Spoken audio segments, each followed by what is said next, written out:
Hello and welcome to the latest episode of our podcast series. My name is Ian Kenneally and I am historian in residence with Westmeath County Council. In this episode we're going to talk about the Anglo-Irish Treaty of 1921. However, we're not going to talk about the intricacies of the negotiations, the rights and wrongs of the treaty or its outcomes. We're actually going to talk about the physical documents that flowed from those negotiations, including that of the Anglo-Irish Treaty document itself. We're doing this in relation to a new exhibition called The Treaty 1921, Records from the Archives, which is presented by the National Archives in partnership with the Royal Irish Academy and the National Library, with records from collections in the Military Archives and University College Dublin. Of course, the Anglo-Irish Treaty is one of the most significant historical documents held by the National Archives, and using it as a centrepiece, the National Archives will present an exhibition that marks its role as the official repository of the records of the Irish state 100 years since its formation. The Treaty 1921 Records from the Archives opens up significant historical records, official documents and private papers for the first time in the history of the state, including the first public presentation of the treaty. And today we're going to talk to two people who were integral to the development of this exhibition, Dr John Gibney of the Royal Irish Academy and Zoë Reid, the Senior Conservator with the National Archives of Ireland. John Gibney is one of the assistant editors of the Royal Irish Academy's Documents on Irish Foreign Policy series and was heavily involved in developing the Anglo-Irish Treaty exhibition text and co-curating the structure and content for the exhibition. A graduate of Trinity College Dublin, he's the author of a number of books, including The Shadow of a Year, The 1641 Rebellion in Irish History and Memory, as well as A Short History of Ireland, published by Yale University Press. The short history runs from 1500 to 2000. He is also co-author with Kate O'Malley of the Royal Irish Academy of The Handover, Dublin Castle and the British Withdrawal from Ireland 1922, a book which will be published early in 2022. Zoë Reid has been Senior Conservator at the National Archives since 2002. She established the Conservation Department and is responsible for safeguarding the long-term preservation of the National Collection and ensuring safe public access to the archives. Zoë is an accredited conservator through the Institute of Conservators Restorers in Ireland and has been an active member of the board, taking on a range of roles including Vice Chair. Zoë represents Ireland at the International Centre for the Study of the Preservation and Restoration of Cultural Property and was elected to the Council in 2015. She joined the Irish National Committee for Blue Shield in 2018 and is currently Chair. Throughout her time at the National Archives, Zoë has implemented a wide range of conservation and preservation projects, most recently involving documents related to the negotiation of the Anglo-Irish Treaty in 1921. And it's to Zoë that I'm going to direct the first question. Okay, so I was looking at promos for the exhibition and it speaks of documents that may not have been seen before or at least are not widely known to the public or widely available. Could you tell us about some of those documents? So the documents that are included in the exhibition have been part of the National Archives and available to researchers for quite some time. The main series are the DE2, which are the papers of the Dáil Éireann Secretariat from 1919 to 1922, and DE4, which are the proceedings of the first and second Dáil from 1919 to 1922. They have been available to researchers since they came into the National Archives and were digitised in a major project in conjunction with the Houses of the Oireachtas in 2018. But the exciting thing about this exhibition is this is the first time people are actually going to physically see the documents. The National Archives up until now hasn't had a substantial exhibition space. So we've been never been able to host something like this before. And so that, from our point of view, is incredibly exciting. And so the other thing, and the other collection that we're highlighting in this, are a collection of private papers that came from the estate of Robert Barton. And they came into the National Archives in the late 1980s. But again, they've not been highly used by researchers. So we're bringing those to public attention because they really are integral in a set of documents that come from one of the people who was in the room every day of those negotiations in London. So he was in the room where it happened, and he was Barton was one of the plenipotentiaries. So he was one of the 5 plenipotentiaries, along with Arthur Griffith, Michael Collins, Eamon Duggan, and Gavin Duffy. But his family donated his private papers, which included a substantial amount of documents relating to the treaty negotiations, to the National Archives. Okay, and just before I go to John, how many roughly is there a number on the amount of documents relating to the treaty and the negotiations in the archive? How substantial is the collection related to the treaty negotiations?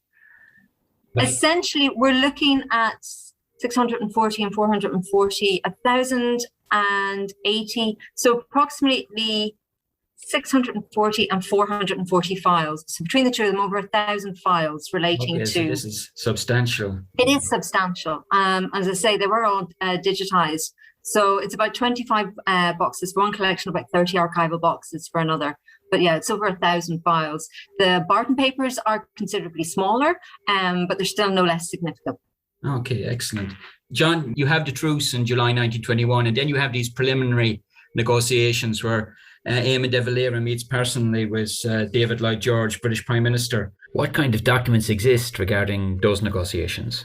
Well, a lot of that correspondence between de Valera and Lloyd George was actually published at the time, both by Dáil Éireann itself, but also by the British Stationery Office. So a lot of that kind of, preliminary jousting was already in the public domain. From, I suppose, the invitation to go to London in July through some of the back and forth throughout the summer, and culminating in at the end of September when they settled on a formula of words that would enable them to meet, or I should say the British settled on a formula of words they felt enabled them to extend an invitation. Now, a lot of this was published in the Documents in Irish Foreign Policy series in 1998, which kind of is one reason why we got involved in developing the exhibition. But a lot of this was available at the time, but when people say something is publicly available, it can often be forgotten that doesn't mean it's easily accessible. Exactly. I mean, just because something was published in the 1920s, you could say, okay, it's the public domain, but that doesn't mean everyone has a copy or a library has a copy. Just because it's physically out there, really get a hand on, get a hold of it. So a lot of the material, I mean, Zoe mentioned 1,000 documents, but I mean, if you were a researcher coming into the National Archives or even an interested member of the public, that's a lot to get through. Like you do, I mean, even with, say, a good catalogue and a finding aid, that's an awful lot of material to get through. So I suppose one thing you're aiming to do with a project like this is try and make it accessible as much as anything. And that means, I suppose, distill a lot of the material into what would be of interest to people, what sheds light on something, what might actually look visually interesting. Like there's documents contained in the treaty collections. And bear in mind, this is just the Irish side of things. I mean, there's a whole world of British documentation as well that's outside the remit of this here. But a lot of this extremely dry technical memoranda. And these are important in terms of, I suppose, negotiating, but it's fairly technical stuff.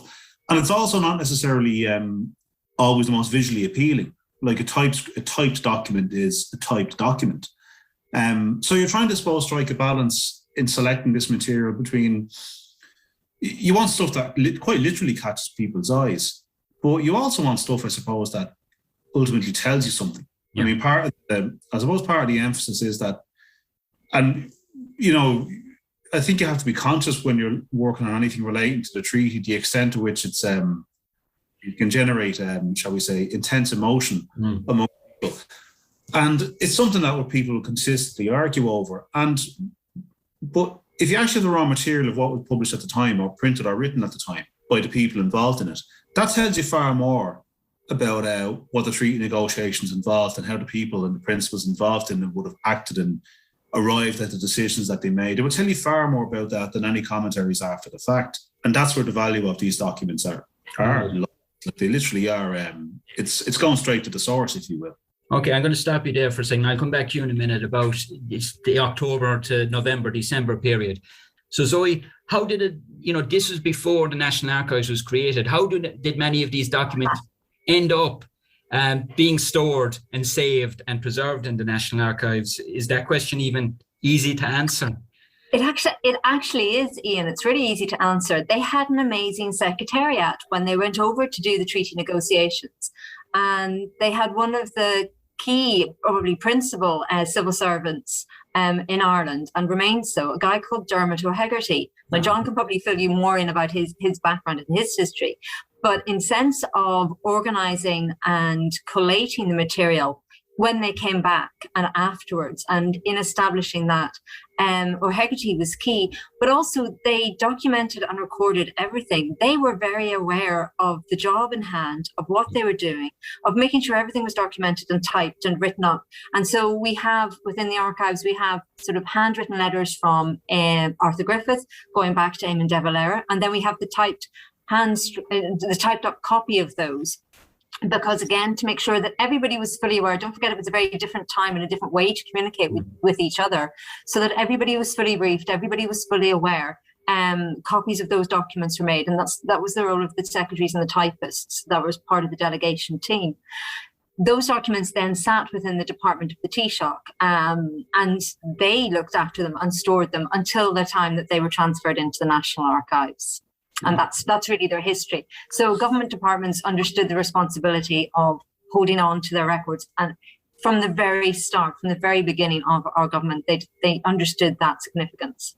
Okay, so you have to credit those people for preserving the documents. So we owe them a debt of gratitude, but at the same time, until the National Archives was founded, it was really down to the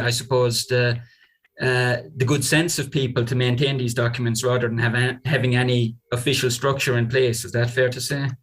Well, not really. Ireland as a country, if you go back even further, always had a keen awareness of the policy and the importance of keeping records. Don't forget, before the National Archives was created, there was the Public Record Office of Ireland, and that was founded in the 1850s, with their new premises built in 1867. So being aware of our records and the importance of archives actually is something as a country that we have always kind of taken responsibility and have been very aware of.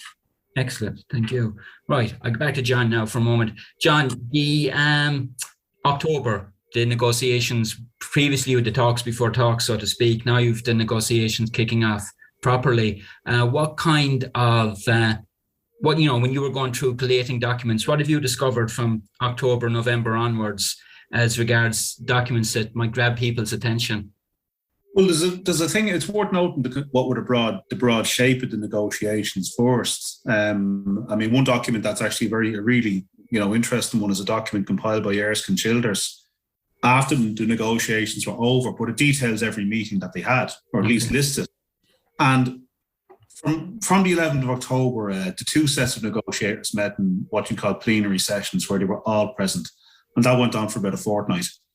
Now, it should be said that the British were more experienced at this kind of negotiating, and also seemed to prepare themselves a lot more thoroughly for what was to come. And they had a very clear idea of what they wanted. Like say the 20th of July, Lloyd George had written to De Valera with a set of proposals. And the 11th of October, those proposals were circulated around the negotiating table to all present. The Irish didn't provide an equivalent set of proposals until 2 weeks later, which tells you something. And coincidentally, around the time that they handed in a set of their own counter proposals, the negotiations split up and took a different form. So for the first 2 weeks, they all met in sessions together. Then afterwards, it broke up into subcommittees on various issues. Like the two big issues in the negotiations would have been, say, the question of Ireland's relationship to the British Empire and partition. But there was a whole range of other issues as well, like finance was a big one. The future trade relations.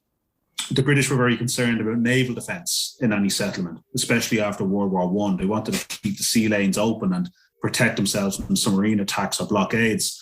Another rumbling issue would have been, say, the truce itself. The British were, constantly complaining about the fact that the IRA still remained active, that they were gathering weapons or trying to import weapons and so forth. So there were a couple of channels that the negotiations took as they rumbled on. And I suppose from the end of October onwards until the end of November, they took the form of different committees dealing with various different things. Now, when I say different committees, some people sat on many committees. I mean, Colin sat in virtually every committee because, everyone assumes that he was there purely because of the links to the IRA and his role in the IRA. That was important. But a very important administrative role in Sinn Féin and the Dáil government. He was in charge of the finances, the Minister for Finance.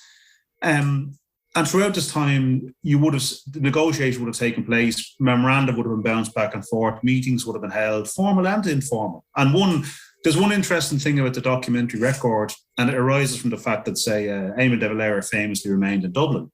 But that meant that Eamon de Valera had to be kept informed of what was happening in London.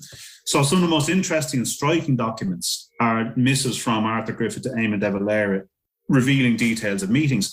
And very often there's no record of those meetings on the British side. You know, these would have been informal discussions in the likes of chairs or in individual houses. Conversation that the British didn't bother recording, but Arthur Griffith inadvertently did, because he had to keep his colleagues in Dublin informed of it. So that gives another side to the documentary records in the archives. I suppose things really began to heat up towards at the end of November, when the British began to set a deadline for when they felt the talks should be concluded. Began to circulate what they felt were concrete proposals. And the last week or so, which generated a huge amount of paperwork, and a lot of that is reflected in the exhibition, is when that's when you began to see kind of, you know, traveling back and forth to Dublin from London a bit more intensively, a lot more correspondence. You also see a lot of, and this is something that we think people will be very interested in, the actual draft of the treaty that began to emerge, annotated by people like Collins or Griffith or other members of the delegation, even annotated by members of by some of the British negotiators. So you get it. One thing we've tried to do is, without delving too much into mind-numbing detail, to give people a sense of the back and forth of these negotiations, the trade-offs that were taking place as they kind of lurched towards what was signed on the 6th of December 1921. All right, we'll stop you there for a sec, John. Back to you, Zoe. John talked about the historical detail and the eye-catching nature of some of the documents, something that will have visual appeal for people. But when it comes to actually conserving these documents, how do you go about it? And do you have to make choices even in seminal moments such as this? Do you have to make choices in what gets conserved, or is it possible to conserve everything that comes your way? Oh, a great question. Is it possible to conserve everything that comes my way? I try really hard. I think we're lucky with this because we had the platform of both an online exhibition that we'd had in 2011 for the 90th anniversary. Then building on that, we had the work that we'd done for that massive digitization program in 2018. So when it came to selecting material for the exhibition, it was actually in pretty good condition. Over the years, conservation had happened to documents if they were very badly damaged, but an awful lot of the material wasn't in bad condition and it had been stabilized and was being looked after securely. So it was relatively fine. The other advantage that we did have is that there are multiple copies of, as John has said, of some of these documents. Yeah. So because maybe some of them have different annotations on them by different plenipotentiaries, but we did have in some cases a little bit of choice. Top copy or second copy, annotated or not. And so that gave us a bit of flexibility when it came to choosing exactly what's going to go into the display cases in Dublin Castle. Okay, and get to the treaty document itself. John was talking about the various drafts that were made as the negotiations progressed, but the actual document, the signed document itself, how many copies are there? There are 2 copies. Just 2. Just 2. There is one that's held by the National Archives in Kew, that is the British copy, and there's one that's held by the National Archives in Dublin, and that's the Irish copy. And they differ slightly, even though they're the same documents. So, for example, the signatories on the British copy, the British delegation signed on the left-hand side and the Irish delegation on the right, and that's then reversed for the Irish copy of this treaty. The Irish delegation signed on the right-hand side in our copy and the British on the left. Okay, and how is this stored in the archives? Is it a special vault of its own, or? The archives itself is a pretty solid building, but I will say that the treaty does live in the safe. And I did conserve it. And it was very simple conservation in terms of my skill set and what I could do. Yeah. The main things was that this is a very plain looking document. It's 11 typed pages that were stapled together in the 1920s. And so by the time I got to it in the early 2000s, those staples had rusted. So we removed those staples. And then I just did a very simple kind of Japanese style binding on it. And I've reduced that even further. It's just a simple tacket now, which are sort of replacing the staples with a single stitch with an archival quality thread. In terms of the physical look of the document, there are key things to this document that you just couldn't and didn't want to change. One of them was that it was folded. So in that journey back from Downing Street on the night of the 6th of December, back to Hans Place for two of the plenipotentiaries to sign it, who hadn't been in place in Downing Street. And there's a report now, they're slightly conflicting. Was it Dermot O'Hegarty? Was it Erskine Childers? But somebody kind of folded it in half and popped it into their coat pocket. And that's how it travelled back from Downing Street to Hans Place. So that crease and that fold, I've always been very aware of. And through sort of the knowledge of my archivist colleagues as well, just not to remove that. And that's something that a conservator might want to do, is to try and remove creases or distortions out of the page. But that hasn't happened in this case. It's been left as is. So I took out the rusty staples. That was it. Okay. And the rest has just been tender loving care. Excellent. Good to hear. There's a bit of a yarn that follows on from that, though, because one of the people there was a description left by Arthur Griffith's secretary, Kathleen McKenna, of Dermot O'Hegarty taking a copy of the treaty out of his pocket. And one detail that we realised when we were looking at it is that when the treaty was signed in Downing Street, it was only signed by those present at the final meeting, not the entire delegations. So there are 3 on the Irish side, 4 on the British side. And McKenna's description of the actual document is identifiably the one that's kept in the National Archives in Dublin. And she recalled that the delegates that came back at about 2:45 in the morning to the house in Knightsbridge they had hired. O'Hegarty took the copy out of his pocket, unrolled it, and the last 2 delegates signed it there, George Gavin Duffy and Eamon. And she recalls Eamon Duggan signing it, still having a cigarette in his mouth. So we're probably lucky there's not a cigarette burning in the thing as well. But in a way, Duggan's signature connected to the British copy, because he then had to go up early the next morning to take that signed Irish copy to Dublin to present it to De Valera and the rest of the Dáil cabinet for consideration. Now, because he hadn't signed the Irish one, he hadn't signed the British one either. So later on that afternoon, the British came round to the Irish premises looking for the rest of the signatures, which wasn't a problem, but they were missing one negotiator, Duggan. So apparently Arthur Griffith was going to sign on his behalf, but then someone realised that there had been a big reception for the Irish delegation in the Royal Albert Hall that October, and there were, lots of programmes have been autographed, and Duggan's autograph was on a programme from that event. So they cut out a bit of cardboard with Amos Duggan's signature on it, pasted that onto the British copy. And even in, you can see it visibly in facsimiles from the time and newsreels from the time of the British copy that there's one Irish signature just cut out, stuck onto it, And it's a little human detail, because we kind of forget that, and, it's one thing I've really, learned is you'd be surprised how many historians aren't familiar with archives necessarily, and as someone who's physically based in the National Archives, even though we work for Royal Irish Academy, you begin to really appreciate the physical properties of documents, not just, it's not just what they say, but it's also how they came into existence, their physical properties, their physical characteristics, because sometimes they can tell you a few things as well. Yeah. And Zoe, just we're not too far from the end. I just want to get back to you before, could you tell us about the exhibition that's coming up and what it entails and what the public might see if they go to it? So what the public will see will be both official documents and private papers, and they'll get to see a range of things that will take them on that journey that the plenipotentiaries took. We do introduce and put it into context, and so there is a section at the beginning about the truce and what happened for the end of the Irish War of Independence, and then we move very quickly on to the plenipotentiaries and them going over to London. And so we've got some fascinating insights.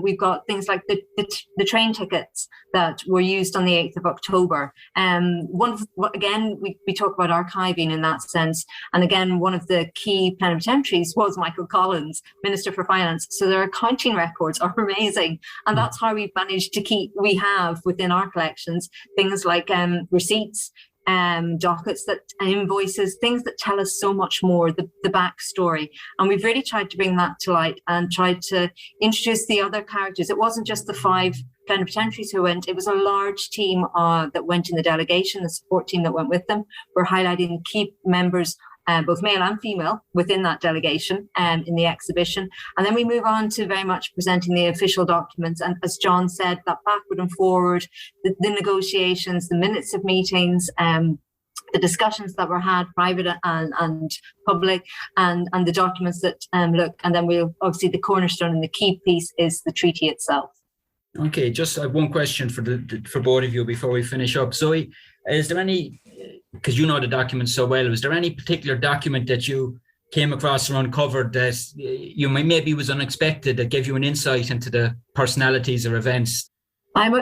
I'm a girl, I'm going to say it, and I love stationery. So the thing that really tickled me, and obviously paper is my thing as well. I mean, John would tell you quite happily, I would say to people that I tend not to read documents too much. Mm-hmm. I'm looking at their physical properties. So paper is kind of what I'm interested in. So I love the things that were the receipts for the typewriters and the paper that they were buying, that the secretaries had to use, because essentially they set up an office in London in one of the two houses, and the girls worked out of that. That's where the typing, they type late into the evening. So those kind of documents are ones that I find particularly interesting and enjoyable to see. And they're, lovely letterhead as well, because I think it's Underwood Typewriters is where they purchased their material and the typewriters that they got.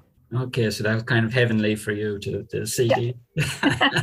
John, what's your document? The one that stood out to me is it's a kind of fairly straightforward typescript date, the 5th of December. So it's one of the drafts of the treaty that was being bandied around in the last hours of negotiations. But there's one page of it that has a bit that's crossed out, because it refers to, it's the section of the oath that proved to be so contentious after the treaty was signed, the oath of fidelity to the monarch. And it mentions membership of the group of nations known as the British Empire. And you can see how in red ink that's been crossed out by Lord Birkenhead, one of the British negotiators, and it's replaced with forming the British Commonwealth of Nations.